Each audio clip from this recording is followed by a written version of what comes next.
नमस्कार दोस्तों, मैं आचार्य डॉक्टर ममता। आज का विषय हम जन्म कुंडली लेंगे। जन्म कुंडली जिसे आप बर्थ चार्ट या फिर होरोस्कोप के नाम से भी जानते हैं। जिज्ञासु लोगों को बहुत ज़्यादा जानने का मन है कि आखिर ये ज्योतिष हमारे जीवन में कहाँ से आया।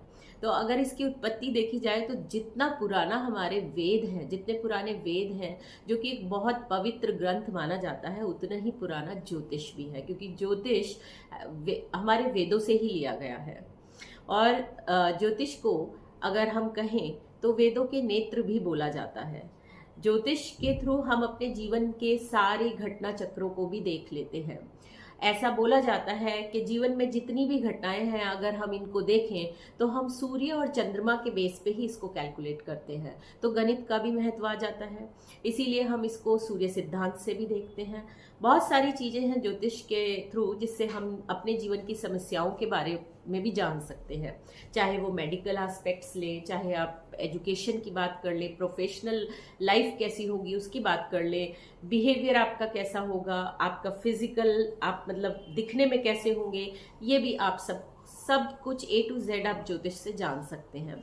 लेकिन शर्त एक है, जिस तरह ज्योतिष या फिर कोई भी चीज है उसमें कुछ ना कुछ कंडीशंस होती हैं, उस चीज की रिक्वायरमेंट होती है। इसी तरह ज्योतिष में अगर हम आपकी कुंडली को कैलकुलेट करने या फिर हम कोई भी एस्पेक्ट को लेते हैं लाइफ के, तो हमें क्या चाहिए? उसके लिए हमें आपका सही समय चाहिए, राइट टाइम, राइट प्लेस। क्योंकि अगर आपके समय को हम सही तरीके से उसमें कुंडली में नहीं लगाते हैं तो हमारी कैलकुलेशन सही नहीं आ सकती है। जिस समय हमारा जन्म होता है उस समय ग्रहों की आकाश में क्या स्थिति है, उसी के बेस पे हम इसकी गणना करते हैं। अब बात करते हैं हमारे जीवन में अगर इसकी इतनी इंपॉर्टेंस है कि हम देखें तो हम हर चीज इसके द्वारा पता लगा सकते हैं, इसीलिए हम इसको कालचक्र भी बोलते हैं। तो हम देखें तो एक तरह का ये स्वॉट एनालिसिस हो गया। स्वॉट एनालिसिस यानी कि हम अपनी स्ट्रेंथ जान सकते हैं, जीवन में क्या बुरा है हमारे जीवन में, या हम इमोशनल लेवल पे कहाँ वीक पड़ सकते हैं, फिजिकली हम कहाँ वीक हैं, या मेडिकल चैलेंजेस आएंगे तो हमारी लाइफ में क्या आ सकते हैं, ये वीकनेस हम देख सकते हैं।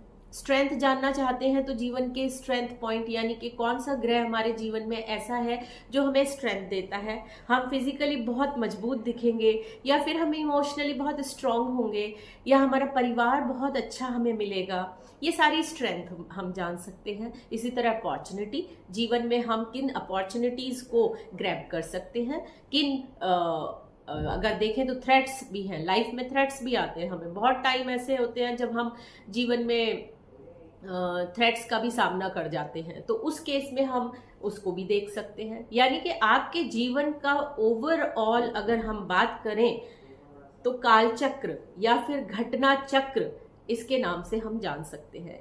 आपके जीवन का मानचित्र अगर मैं बोलूं तो ये आपके जीवन का मानचित्र भी है। तो इसी तरह हम जन्म कुंडली को एनालिसिस करेंगे। आने वाले समय में मैं इसको बहुत ही बेसिक से शुरू करने वाली हूँ। आज मैंने सिर्फ आपको ये बताया कि जन्म कुंडली हमारे जीवन में क्या क्या पहलुओं पर महत्वपूर्ण है। तो चलते हैं आगे, फिर हम अगली कड़ियों में इसको देखेंगे कैसे हम इसको एनालिसिस कर सकते हैं। आम जीवन में आम व्यक्ति इसको कैसे देखता है। धन्यवाद।